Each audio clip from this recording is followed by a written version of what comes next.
Last year, the BBC invited a community of Benedictine monks to take part in a unique experiment.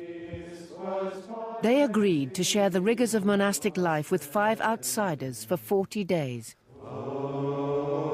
The monks believe their ancient tradition has something of deep value to offer the modern world, and they wanted to prove it. We find that people say to us that they've got more and more of all these superficial pleasures in life, and yet at a deeper level, they're not happy. We believe that what we're offering is, in fact, the answer to that dissatisfaction with life. Dedicated to spiritual growth through prayer, meditation, and harmonious communal living, the monks live by strict rules set out by St. Benedict 1,500 years ago. The 5 men, from very different backgrounds, were selected by the BBC from hundreds of volunteers. None share the Roman Catholic beliefs of the monks, but each is willing to undertake a genuinely open search for spiritual meaning. Introduce Abbot Christopher, who is the superior of the community. All agreed to leave behind family, friends, and careers, and to forsake the outside world for 40 days and 40 nights. Nicholas. The group spent the first 2 weeks trying to get used to the daily monastic routine of prayer, meditation, manual labor, and religious instruction. The shock of entering the monastery is over. The challenge now is to discover whether this ancient vision of mankind's place in the world has anything valuable to teach 5 modern men.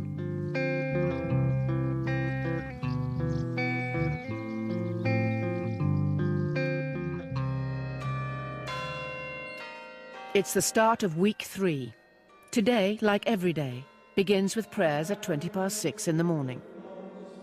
The new residents all face personal challenges. Gary McCormick is 36, single, and works as a painter and decorator. He's a committed Christian. But since arriving, his troubled past has regularly invaded the present. Brought up in Northern Ireland, he joined the Protestant Ulster Defence Association at 18. I was caught up in it, and you know, I loved the whole orange marches. I loved the 12th of July. I loved the bands. I loved the UDA. I really did. Gary was accused, he says falsely, of firebombing a shop, then vandalising a Catholic home. He was in and out of prison until he found God 13 years ago. I was on the way to my death when I received faith, because I'd just been taken away by 4 men from Northern Ireland to have a punishment beaten, and I thought they were going to kill me. Lying in the footwell of the back of a car, that's when I asked Christ into my life. Gary left Northern Ireland but continues to struggle with alcohol and low self-esteem. He's hoping that his time in the monastery will help him come to terms with who he is. I really hope that I can look at this stuff and face it full on and believe for a change, that I am a person with worth, that I am a person with esteem. And I hope that I can start to believe it about myself.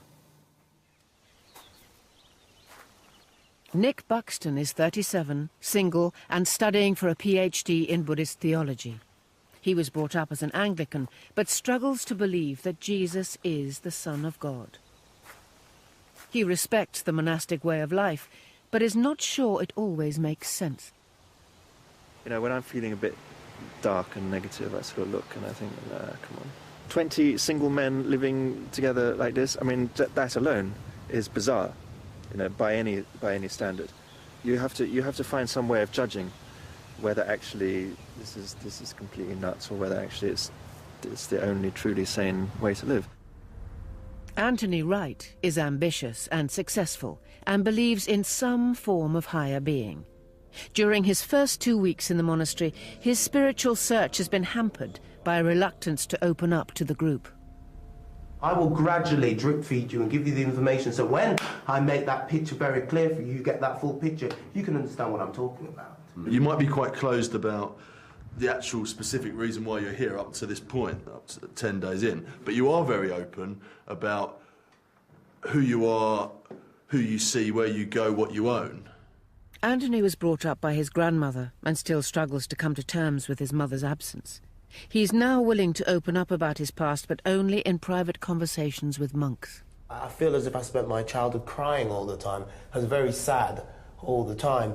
So this me, who I am, I created this person in order to get away a lot of the pain, because half of my friends wouldn't even dream, they wouldn't even know any of this. They'd be like, what? We never see that in you, because you put this complete, oh, Anthony's cool, he's sorted, he's got it all together, he's all disciplined, and yet they don't really see what's behind it all. So it's quite interesting that that person is there, but there's this other person behind it.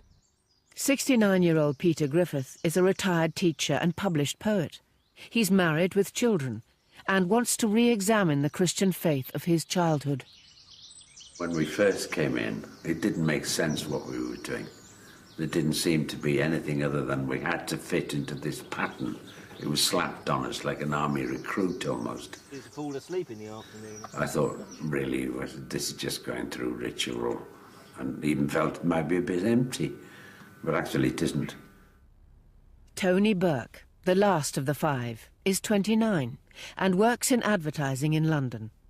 Most recently, he's been writing scripts for a sex chat line. He's a non-believer, open to finding true meaning in his life, and not averse to challenging the monks. You know, I'm not a bigot. I want to be convinced. If they can't convince me, I'll just go away from this thing unconvinced. You know, that's my challenge to them, and in return, their challenge to me. Tony has become increasingly eager to immerse himself in the spiritual life. I really want to get this. For God's sake. I really want to get this. I sat in church tonight, and I was screaming in my head. I was really shouting at God. I was like, fuck everybody else. For Christ's sake, I'm sitting here in your fucking church. Just fucking talk to me, for God's sake, Let me know that you're fucking there, if you are. Nothing.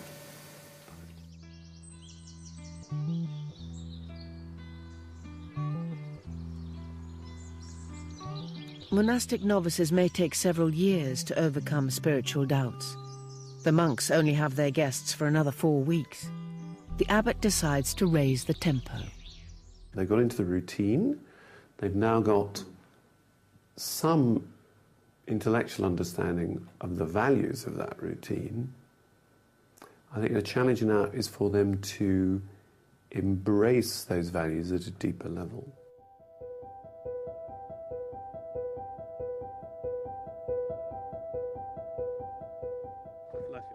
Abbot Christopher knows the newcomers are backsliding.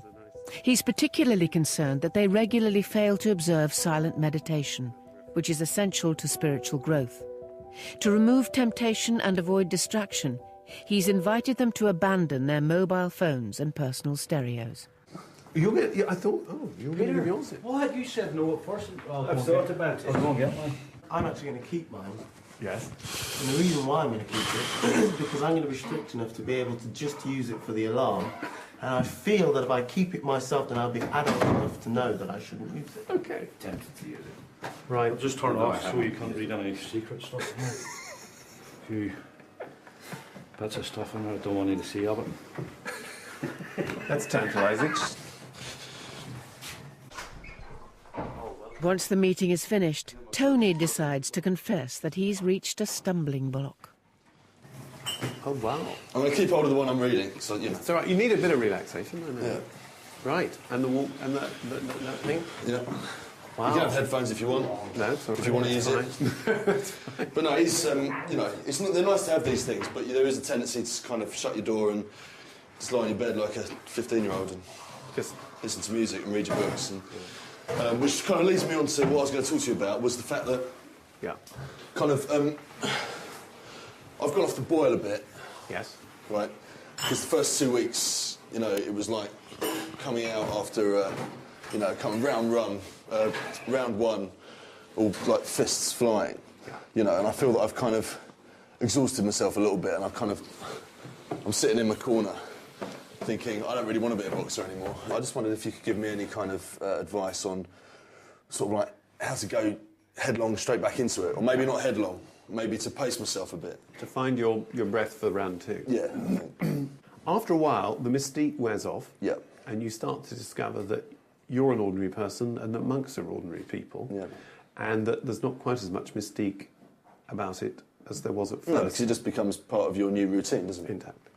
So what I then say is, now this is the really important moment, because you're going to move from the mystique to the mystical, the truly mystical. And the gateway into the truly mystical is demanding. But if you can make the assumption that God wants to say something to you, you may suddenly catch with the ear of your heart an echo of something being said to you. Yeah. Now, that's a process of waiting. All that you should anticipate happening in the 6 weeks is that you will leave knowing you have begun a spiritual journey that will last you a lifetime. Yeah. And what you need to do now you've arrived at this really good point. It's always a good point, isn't it? You always turn it into the positive. You never say, oh, well, you might as well go home then. You know, it's always conveniently a very good point, isn't it? My turning point. Doesn't dissuade me from saying it 1 minute. Okay. What am I going to do with my hoard now? Well, you can read those books. There's a couple of good ones in there. Thank you. What am I going to do with all this lot? There's a stop-hard play in there, actually. Oh, really? Well, I like that. OK, thank you. Thank you. That really is a good moment, because it means he's starting to leave behind the familiar. And it can be quite scary territory. And it's scary not just like psychotherapy's scary. It's scary because ultimately it's to do with meeting God. And that can be scary as well. So, but I hope that they'll feel enough confidence and support to realise that actually it's going to be okay, because it's going to be something to do with love. And while that may be a little bit difficult at first, actually, when you start to let go into that, it's deeply engaging and endlessly inviting. The monks insist there should be no relaxation of the daily routine. The group must still attend matins each morning at 6:20. All make it on time, nearly every morning. Matins is followed by 5 more services: Lauds, midday prayers, Mass, Vespers, and finally Compline at 9 p.m. In between, they must observe periods of silence. In the mornings, they study, then practice Tai Chi, meditation or contemplative reading. They eat almost every meal in silence, and after lunch, there is manual work. Hey, Gary, we can, because you like chopping things up, we can get on the bottom of this tree. This afternoon, Gary, Anthony and Peter are being supervised in the garden by Father James. We've got some extra He became a monk in his late 20s, giving up a career in teaching and the possibility of marriage.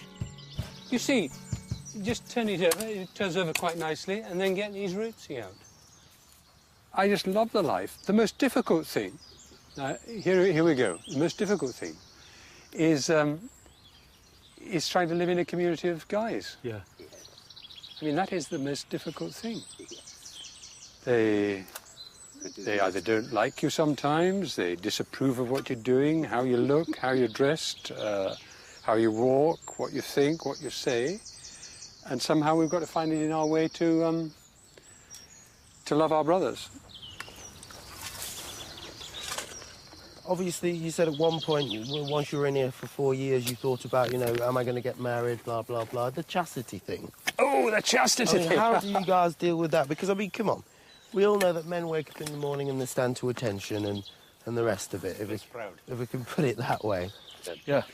There was an old monk here who said that when asked did he have any sexual desires, Yeah. said, well, sexual desires cease when the last nail is put in one's coffin. Good answer. And I think that's as good an answer as any. You don't have to answer the question, James, but if you have a desire for a good bit of rumpy pumpy, and you know that you can't do it, you're celibate, we might as well come to the crunch of it. Would you beat the bishop? hopefully not. Okay. We'll leave the bishop alone. That was I like. Yeah, good answer. Get on with it. But I mean, it's a good question. Yeah. How many other monks have you asked the question? Well, All right, first, okay, good. Well, Yeah. well, let's go for it then. Yeah. There's something troubling us, I think, if we indulge in masturbation.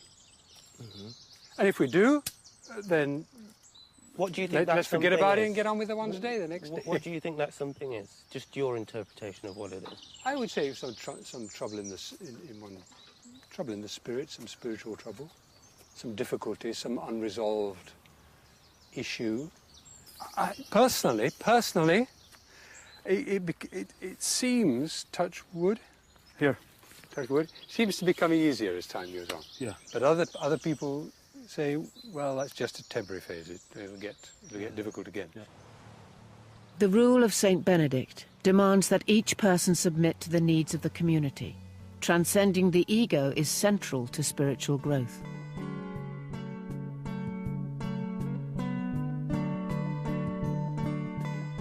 Support each other and discern the movement of the Spirit in our own hearts, in our communities, in our congregation and in the church.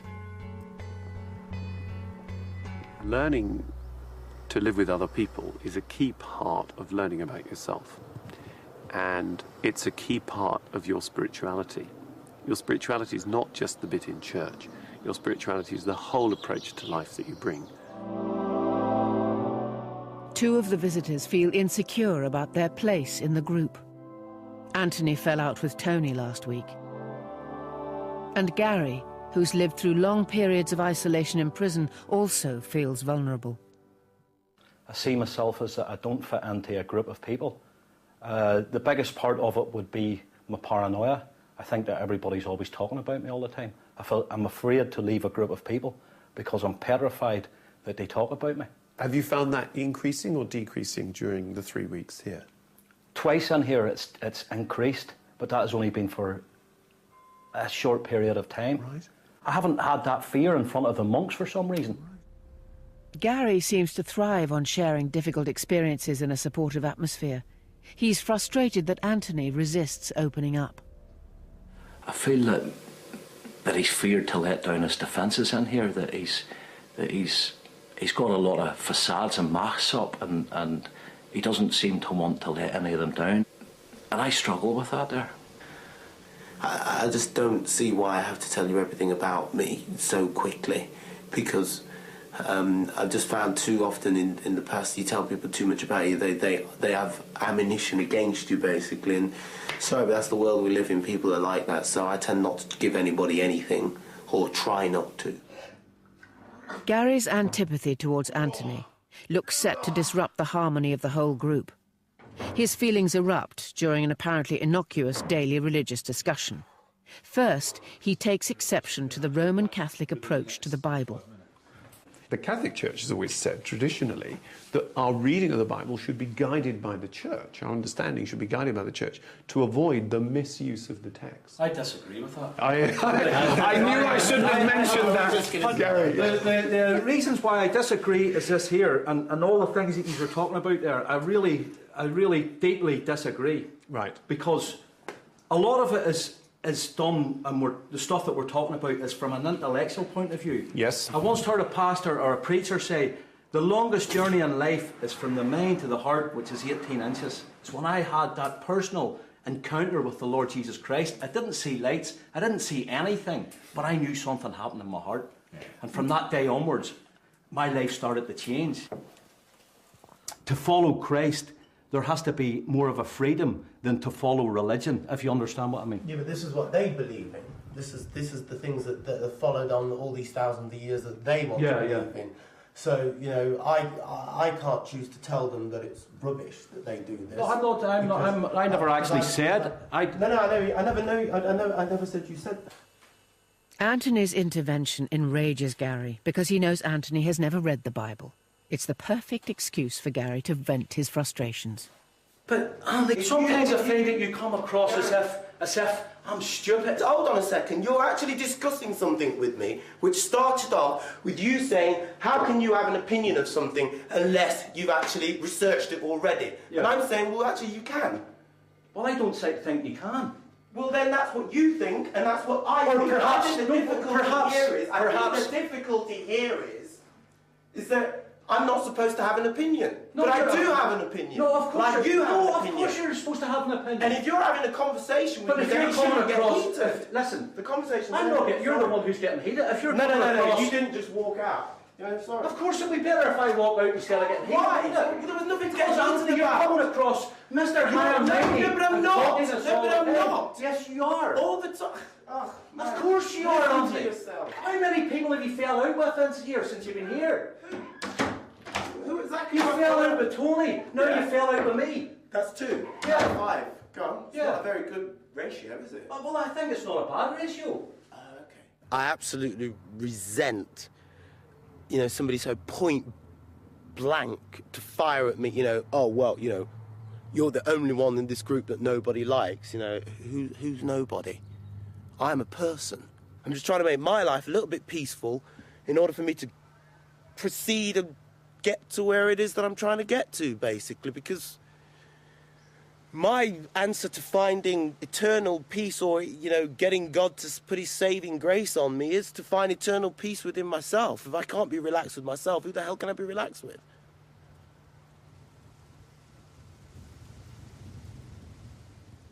Each of the guests has chosen a monk as a spiritual mentor, and Anthony seeks guidance from his, Father James. Anthony's been ignoring Gary and Tony. So the kernel of it is that somehow they've got a down on you. Yeah?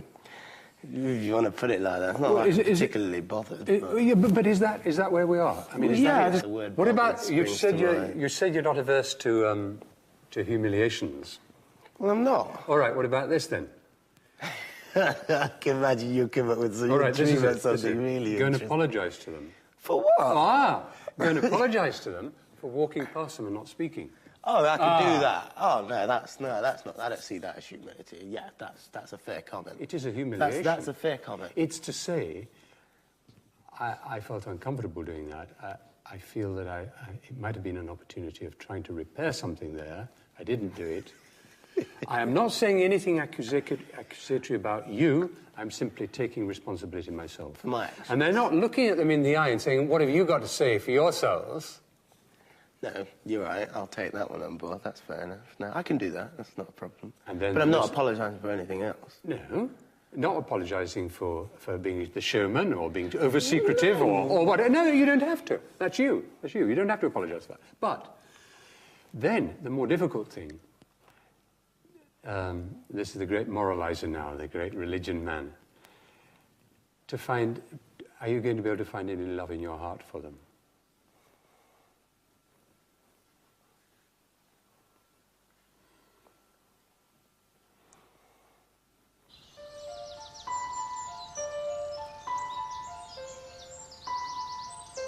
If people don't have disagreements and arguments, they can't discover how much they have to learn about community living. So the presence of the arguments and the disagreements is an important part of the formation process. If it wasn't there, we wouldn't be making progress.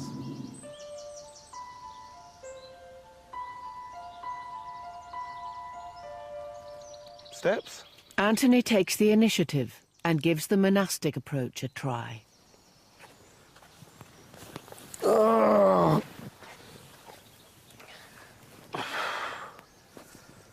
You came and apologised. I thought it takes a man with balls to come and apologise to another man. But I wanted to apologise at that point, but you weren't ready for it at that point. And what I learned from that was, Anthony, that everybody isn't the same as me. Some people can open up very quickly and some people can't. And I'm just one of those people who can't open up that quickly. Because too often I have done before, and it's just backfired completely. Yeah. Half of it I'll never tell anybody. Yeah. Because it's very hard for me to tell anybody some of that stuff. When I was coming here, I was thinking, well, maybe I could come here and somebody will help me to get rid of it. But as you know, Luke told me today, well, you're never going to get rid of it. You've got to learn to carry it. You've got the cross you bear or whatever. Yeah, the cross. So, you know... Yeah, see, I've struggled with the same things for, well, since whatever age I can remember. But I must admit there is something happening here in my life, without a doubt. I'm glad we Yeah, talked. I really am, Anthony. And I look forward to getting to know you better than yesterday. It seems to be a breakthrough in mutual understanding. It was really good that we sat down and we talked about it in a mature way, and you know, it's the first time I've ever really done that, and it was fantastic. I think an important thing that Gary has pointed out is that, you know, coming here, there is no point leaving here being the same person, and I definitely think that's a very valid point.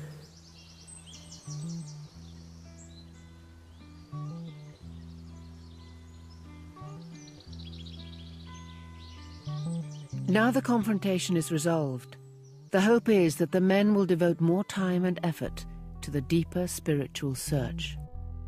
The gamble we've been taking is that if we'll just wait long enough, keep offering them possibilities and wait, they will slowly start to live the monastic life from within, as opposed to just on the basis of the external discipline we give them.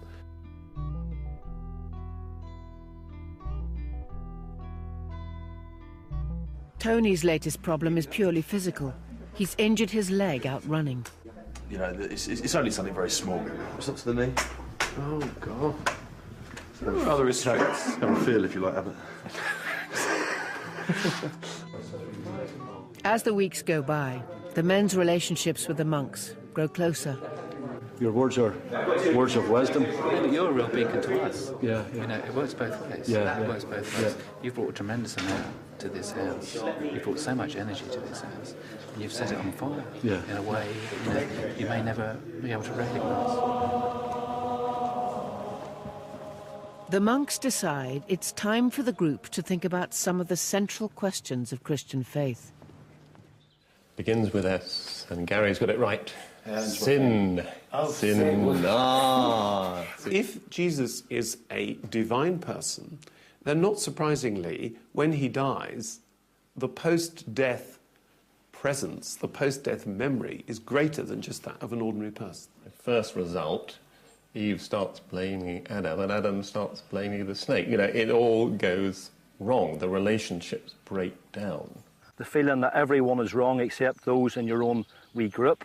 Envy, drunkenness, wild parties. Well, he's just described me pretty well. And all of us, that's the whole point. Yeah. And all the disciples before they... I think I'm too far gone, guys. Changed Yeah, their- that's a good... Well, that's what we thought, but, you know, we're just doing it. Just giving you one last chance, you know. Who can live up to the precedents set out in the New Testament and in the Bible? The answer is nobody can. Exactly. But there is a difference between saying nobody can, so I'm not going to try, and saying nobody can, and I believe that the Spirit of Christ can get me towards it. And what effect are you having on human beings when you tell them they're sinners? You're putting them down. If I say to you, you're a flawed human being, that doesn't put you down, does it? It might be good news, and say, then there's something we can do about it. No, I don't think it's good news at all. Why not? It's because he's saying you're starting off this on a big handicap, and this is the only way out. I'm a happy sinner. Up to a point. I know there are some things which, by necessity and by virtue of living in a big city and working in an industry, that some things would just be too much to try and change it all in one go. That's summed up in a beautiful phrase of St. Augustine, who famously said, "Dear Lord, make me holy," pause, but not yet. And I hear an echo of that in what Tony's saying.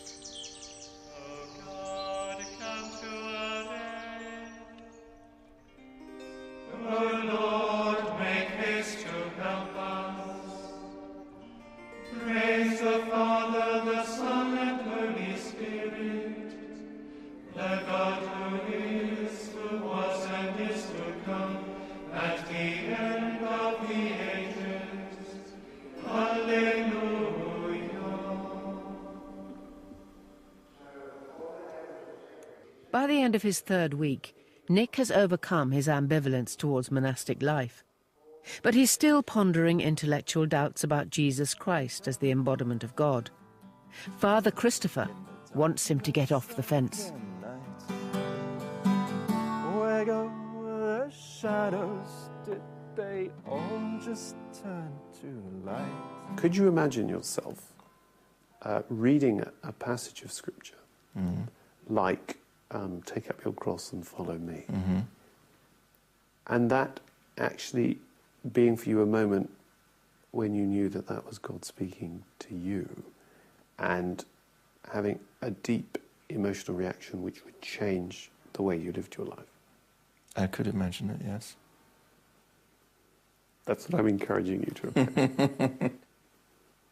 Nick, can you believe that in the next 3 weeks you're actually going to find the page, get off the fence, make the choice, whichever of those images 3 you weeks, want? Father. I mean, you know, well, 38 years, and you're expecting me to do it in 3 weeks. Yeah, but the point I'm making to you, that's the whole point I'm making to you, is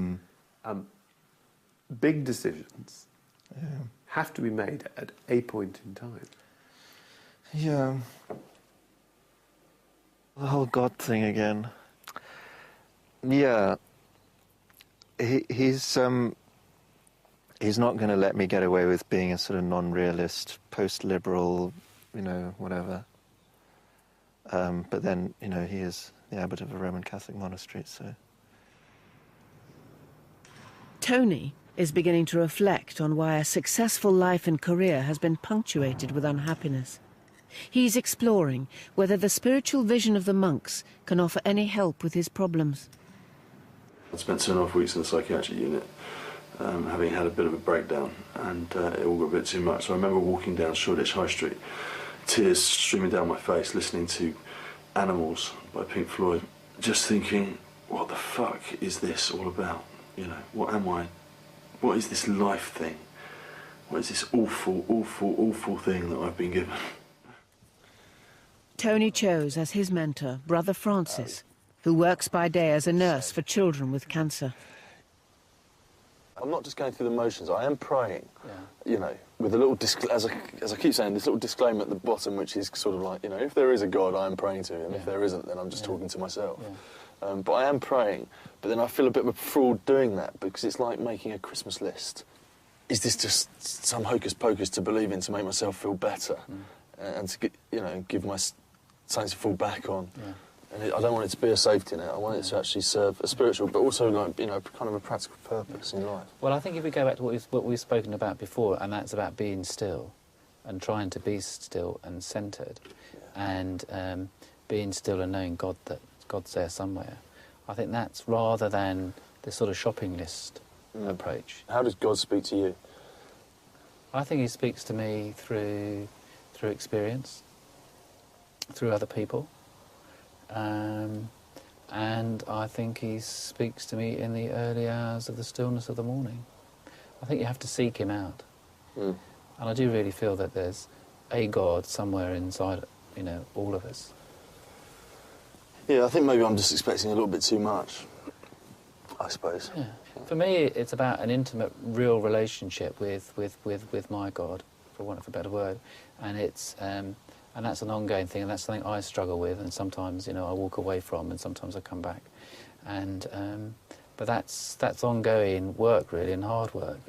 But it goes back to that picture of the potter, you know, of God creating, you know, Adam from the clay, and knowing that the potter never gives up on the clay.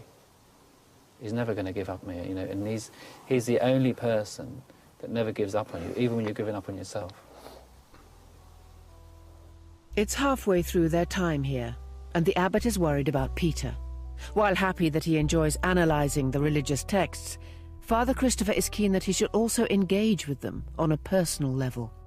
Maybe those sad and angry psalms are going to help you to find a part of your inner world that you perhaps don't want to go to. Okay. I don't know what I mean by that. Does that ring any bells or not? In a way it does, yes, but I've been to the place I think you've talked about before I came here. I'm just asking myself all the time, is this really relevant to us now?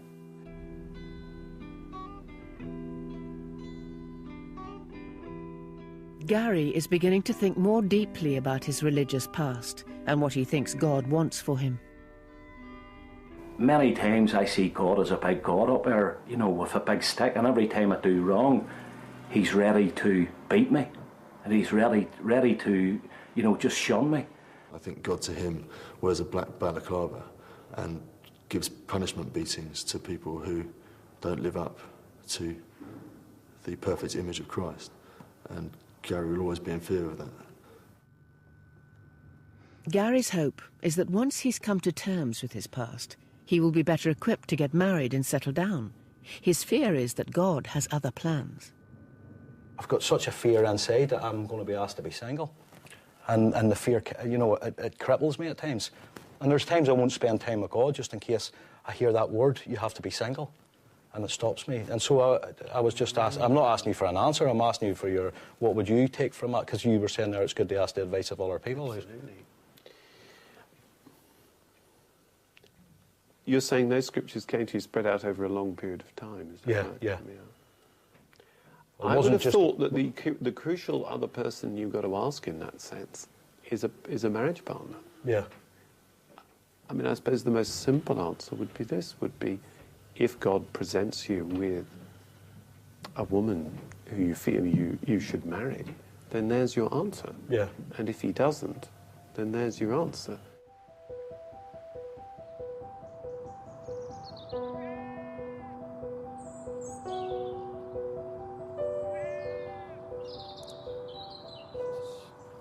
As we forgive those who trespass against us.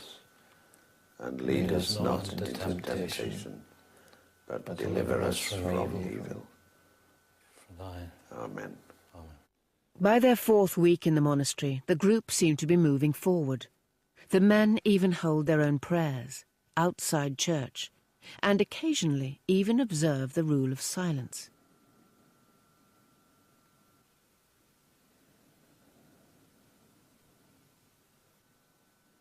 Anthony feels his purpose for being here is becoming clearer. At the end of the day, we're all searching for something, aren't we? Whether it be what your mother did to you when you were a kid or whatever, and you push it to the back of your mind, and then you think you're dealing with it, and all these other things that you do, whether it be you take drugs, you drink alcohol and whatever, and you say, oh yes, I'm over that. But yeah, that first inclination, that very heart, the seed of it all is still sitting in there. You're actually not dealing with the actual problem, the thing that's actually creating all of this. And I would hope that whilst being here, that's actually what we'd be dealing with what is the source of the problem, what that seed is, to eradicate that pain, get rid of that. Anthony's conversations with Father James turn continually to his unresolved feelings about his mother. Have you ever been in love, Anthony? Have I ever been in love? Probably not. If I realistically look at it, probably not. No. I've probably been infatuated more than in love. Okay. Why I come to that evaluation, because you can't, I say again, you can't love anybody else until you love yourself, so no.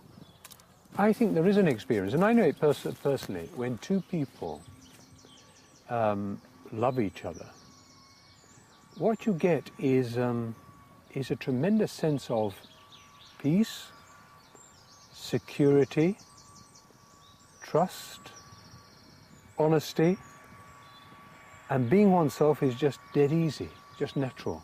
And we never forget that experience because it's so wonderful. I've spent most of my childhood, and God, I couldn't hear how angry I am now. Yes. Sorry, calm down. Spent most of my childhood feeling inferior to other people. You know, and I knew I wasn't. Yeah. But I spent most of my life feeling, because every time I walked up, people go, wow, look at him. But, you know, the one person who should have been doing it was the one person who was busy doing everything with everybody else and couldn't have any time for me. And then when they decide to turn around because everything's going wrong for them, oh, come and help me. You know, they expect me to drop everything and come and help them. And you think, now you want me to come and help you. But what does people say? Oh, well, you must go and help. So of course I go and help, because the love I still have inside me is an opportunity to think, well, okay, maybe the bridge one day will cover itself. But sometimes you can wound somebody so badly that it's hard for them to forget that. Okay, have you seen anything here? Have you seen anything here that might help? Have I seen anything here that might help? You experienced anything here? Seen anything I've here experienced for the future? lots of things here. I've experienced calmness. I've experienced, hopefully, the way to find a way to defeat this. You see, now I can take the word demon out and say that it's not a demon anymore. You know, I'd usually say fight this demon, but it's not a demon. In a way, it's me liking myself and getting over this wall of why, and just leaving why behind and moving on. As well as exercising painful memories, just being in the monastery is having a calming effect on Anthony. Tonight I went into the church and it was just quiet with the two beams on the altar. It was actually the most kind of beautiful scene you could have obviously seen. That was what all this was about, was just peace.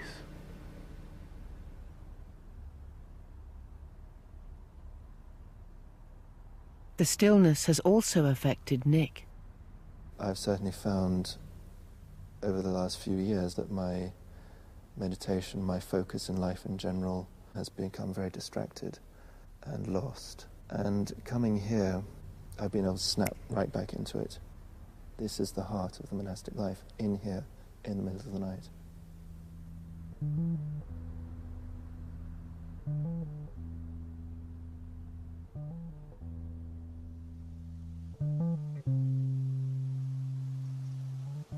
As the group's spiritual sense grows, the daily religious discussions become increasingly relevant to their ordinary lives. The question of Christian and personal forgiveness in particular touches on deep vulnerabilities.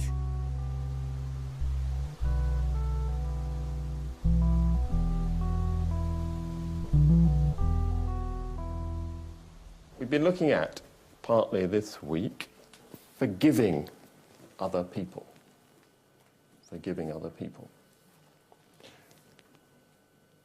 If we sin, then we need God's forgiveness. That's our religious understanding.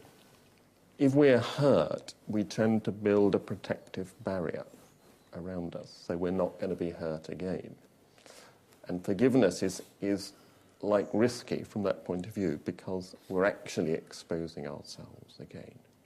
So how do we take that risk?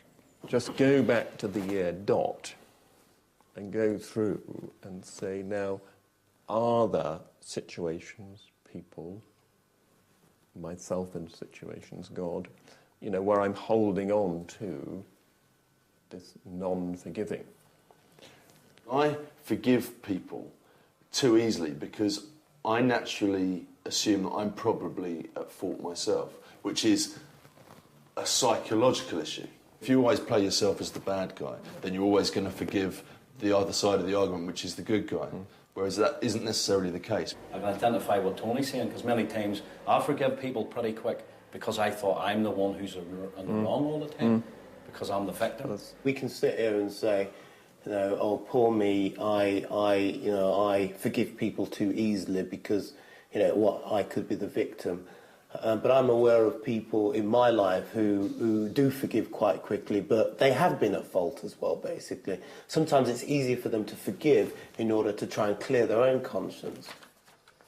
For the first time during his stay, Peter is moved to relate his experience in the monastery to his personal history. We were talking about forgiveness this morning, and Father Luke made a good suggestion.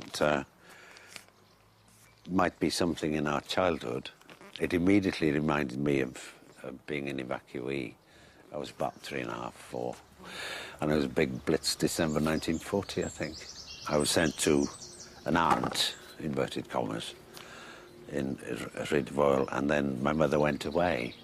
And being a very small child, of course, I didn't understand her. So what did I have to forgive? I had to forgive myself for misunderstanding their motives. And part of forgiveness is forgiving yourself too, for being, for not realising your real motives. And then he recommended that we set fire to the paper, because that's a symbolic act whereby you sort of, you put it all behind you, and it's not to forget it. You never do forget these things, but it's saying, yeah, I've dealt with that.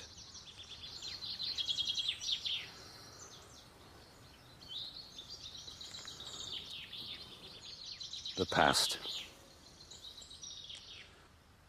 just ashes.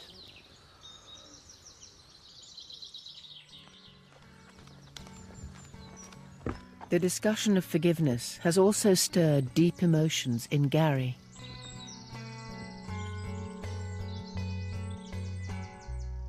You know, I'm 36 now, and I obviously can't keep on living the way I'm going to live, worrying if Tom, Dick or Harry's talking about me down the road, or, you know, living the Christian life for a couple of months and hitting a drink for a couple of months, going and sleeping around with different women.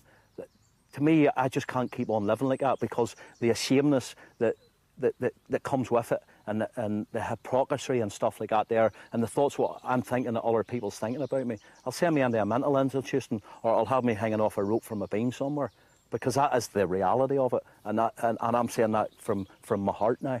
I'm not saying it in any other way, but I mean what I say. And for me, I have to get the breakthrough here.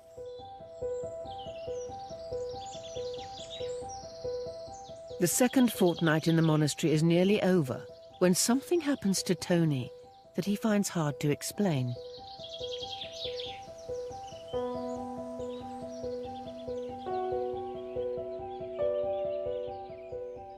I had an experience today in the church, and I'm not really big on epiphanies or revelations, but I had a real feeling in the church today, totally unexpectedly, of kind of almost weightlessness. You know, I felt very floaty. I felt like a huge weight was lifted, physically lifted off my shoulders. And I felt quite fidgety and had butterflies. And I was incredibly happy. You know, it was a real moment of clarity. But I feel almost embarrassed saying it, do you know? Well, if you I can understand, because it's not something I would, you know, I can see that. Feel or say. But I can understand. What I'm saying back to you is that don't feel embarrassed by it, because that is a very normal experience of those who really want to take a first step in a life of prayer. It's that first step where you suddenly find, to your absolute amazement, something comes back. The lessons we have, the Bible study. It's not that I don't buy it. You know, I'm not trying to be deliberately controversial, but I'm still not completely. There's still a big gulf between me and wholeheartedly embracing those texts, like say Gary would. Yes. You know, chapter and verse. Yeah, I believe that. That's exactly how it happened. This is the Bible. It's a gift from God. Blah blah blah. You know, I'd much.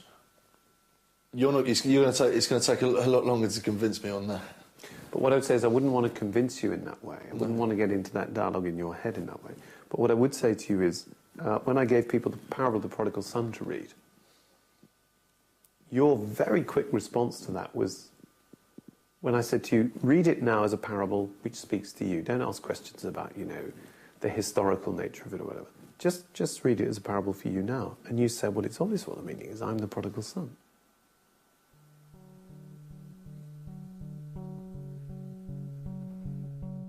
Tony, Gary, Anthony, Peter and Nick now just have 2 weeks left in the monastery. In the final fortnight, the spiritual journey would reach unexpected conclusions. You know, I think it was a religious experience. Quite profoundly. Or I was sharing a religious experience with Francis. I think that's pretty clear. But the conflicts they thought they'd overcome would come back to haunt them. Because you wouldn't, neither of you are. Listen, no, I'm not happy. Because I'll tell you the reason why. Do you see, here we go again. No, how long? Don't raise your voice, mate. Yeah, well, don't talk at me then. Well, then look at me when I'm talking to you. Anthony, who are you talking to? I'm talking to you. Fuck off, man. What is wrong with you? I'm not a kid, you know. Well, I'm not a fucking kid, Gary.